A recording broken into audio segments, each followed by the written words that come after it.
Salut tout le monde, c'est Hugo et aujourd'hui je vais déballer ce casque.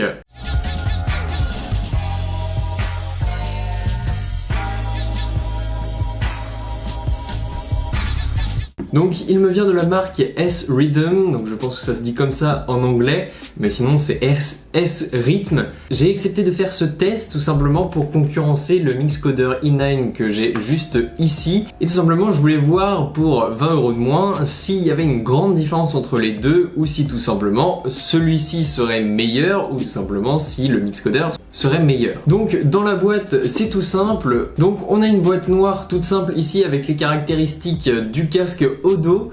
Dans la boîte on va retrouver donc le sachet du casque, donc la boîte du casque, la boîte de transport, donc c'est vraiment super sympa d'en avoir fourni une.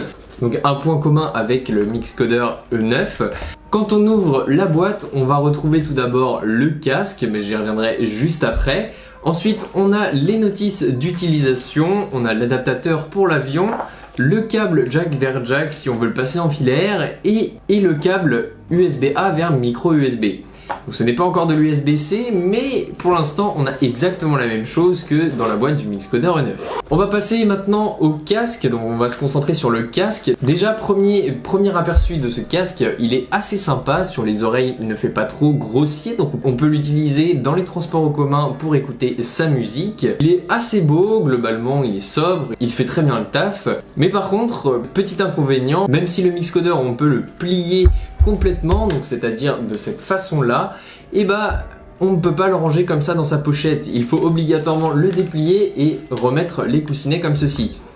Contrairement à celui-ci qui ne peut pas se plier comme je l'ai montré avec le Mixcoder, mais par contre on peut tourner les oreillettes et ensuite dans la boîte. Globalement au niveau des connectiques et au niveau des boutons physiques c'est la même chose. On retrouve le on-off, le bouton augmenter et diminuer le volume, on a le port jack, on a le port micro USB pour le recharger et ensuite on a le fameux bouton magique, l'Active Noise Cancelling, la réduction de bruit active. Maintenant l'Active Noise Cancelling est vraiment un grand acteur du marché, maintenant c'est pratiquement un must-have sur tous les casques que l'on retrouve sur le marché. J'ai voulu comparer les deux ici. Donc quand on pose ce casque-ci sur la tête, franchement on n'entend pratiquement plus rien.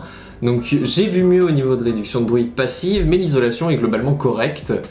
Il nous tire bien à la tête, mais je pense moins bien que le Mixcoder E9.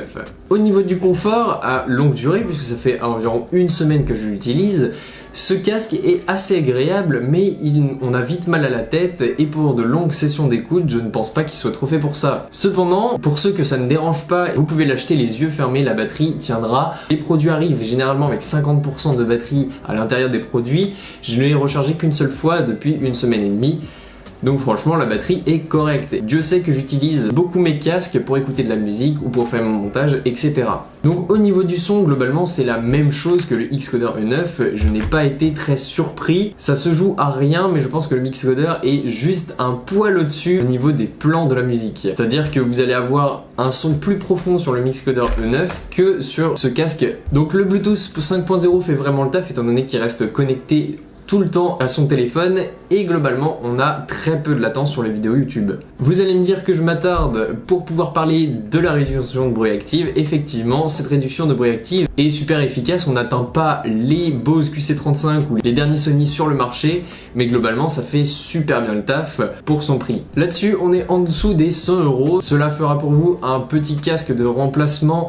Si jamais vous avez des gros casques et vous pensez qu'ils vont lâcher un jour, cela peut faire le taf vraiment pour un remplacement, ou alors tout simplement pour avoir un premier casque à réduction de bruit active pour se lancer dans le monde de la technologie, et franchement je le trouve super sympa. Si vous voulez vous en procurer un, le lien sera dans la description, et si vous avez des questions concernant ce casque, les commentaires sont ouverts et mes réseaux sociaux aussi. En attendant, je vous demande de vous abonner et d'activer la cloche et on se retrouve pour de prochaines vidéos. Salut tout le monde!